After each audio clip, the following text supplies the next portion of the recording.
तो जी हाँ दोस्तों, स्वागत है आपका भोजपुरी मीडियम में। और इस वीडियो में मैं आपको बताने वाला हूँ पवन सिंह का एक नया रिकॉर्ड के बारे में, जो कि उन्होंने 2021-2022 में बना दिया है।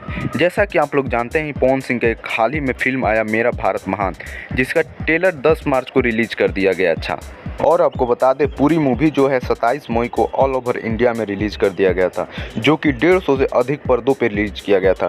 जो मतलब भोजपुरी फिल्म को नहीं लगाते थे, वो एक बार नहीं दोबारा लगा रहे हैं। मूवी इतनी अच्छी है। तो आपको बता दूं मैं इस वीडियो में कि पवन सिंह और रवि किशन के आई मूवी मेरा भारत महान ब्लॉकबस्टर फिल्म बन गई है। मतलब सबसे ज़्यादा पर्दों पे कमाई जाने वाली फिल्म बन चुकी है, जो कि सारे अभी ब्लॉकबस्टर फिल्म जितनी भी आई थी 2021-22 में किसी भी स्टार को, सबको पीछे छोड़ते हुए आगे निकल गई है। तो आप लोग बताइए, मूवी देखा कि नहीं देखा? देखा तो कैसा लगा? अगर आप लोग चैनल पर नए हैं तो चैनल को सब्सक्राइब करके बेल आइकन को ऑन कर ले, ताकि आपको अपडेट मिल